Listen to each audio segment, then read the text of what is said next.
ሟርት ጥቅጥቅ ያለ ጭጋግ ኮከብ የለሽ ሰማይ ወርዶ ወርዶ የማይበቃው ካፊያ መንደራችንን ተቆጣጥሮታል። ሆዴም ያባባ ምሽት ነበር። ከሱቄ ፊት ለፊት የአሮጌ ብርድ ልብስ ቁራጭ የመሰለ ውሻ ብቅ አለና ሽቅብ አንጋጦ ማላዘን ጀመረ። አው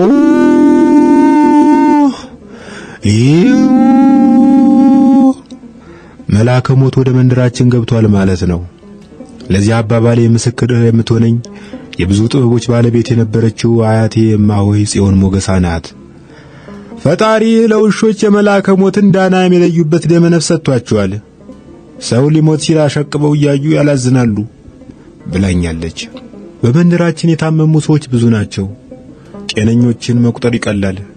ያም ሆኖ የጸናባቸውንና ከፍተኛ የመሞት ዕድል ያላቸውን መንደርተኞች ማስታወስ ነበረብኝ።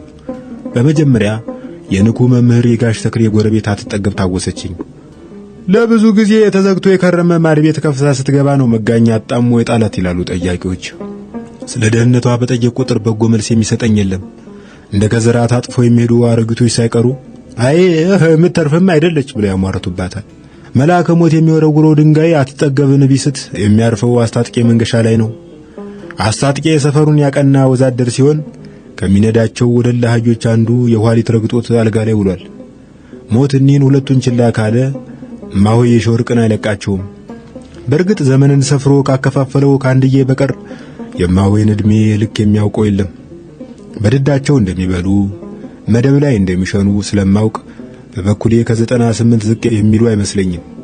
ለአዳም ልጆች ዕድሜ ለታደለበት ቀን ከማቱሳላ ለጥቀው የተሰለፉ እማሆይ የሾርቅ ናቸው ተብሎ በጉብላይቶች ሲቀልድም ሰምቻለሁ። ሞት እሳቸውን ተጠይፎ ከሄደስ አናጢው ደመላሽ ቀኑ ደርሷል ማለት ነው።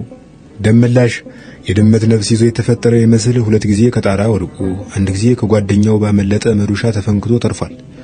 ሰሞኑን ግን ሰውነቱ ለይቶለታል። የአህያ ኪንታሮት፣ ጉበት፣ የሚጥል በሽታ እንዲሁም ብጫ ወባ እየተፈራረቁ ካልጋው ጋር ሰፍተውታል። ሞት ለሱ ግልግል ነው የማይል የለም። ጠጉራም ውሻ ተመልሶ ማላዘን ጀመረ፣ መበርገግ ጀመረው። ውሻው ወደ ሱቄ መቅረቡ ምን ማለት ነው? ይሄ ሟርተኛ ለምን አይተውኝም? በመንደሩ ውስጥ ያለ ብቸኛ ሱቅ ባለቤት ነኝ።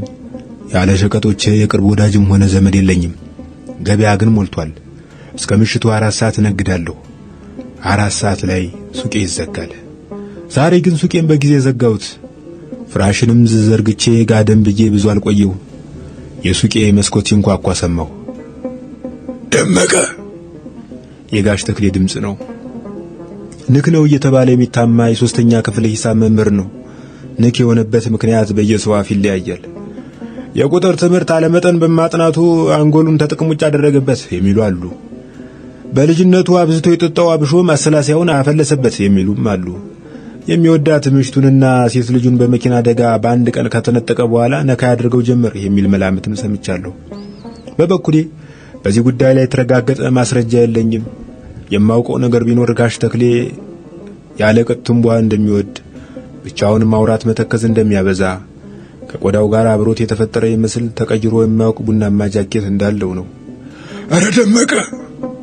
በጭጭታ የገፋውበት ተምተም ተምተም ዝም። ደመቀ! የጋሽ ተክሌ ጥሪ ሌላ መዳፍ መስኮቴን ይጠበጥብ ጀመር። ደመቀ! የሌላ ሰው ጥሪ ዝም። መብራቱን ድርግሜ ቡልኬ ውስጥ ተሸሸኩ። ያለ እንቅልፍ ሌሊቱን አሳለፍኩት። በማግስቱ የሳሳ ጭጋግና ደብዛዛ የፀሐይ ብርሃን መንደራችን ተቆጣጥረውታል። ቀኛው ላይ በየመስኮቴን ከፈትሁ። ንኩ መምህር ጋሽ ተክሌ ሲጋራ ገዝቶ ሱቄን ተገድፎ ቆመ። የጥሩምባ ድምፅ ተሰማ። ልፈፋ ተከተለ።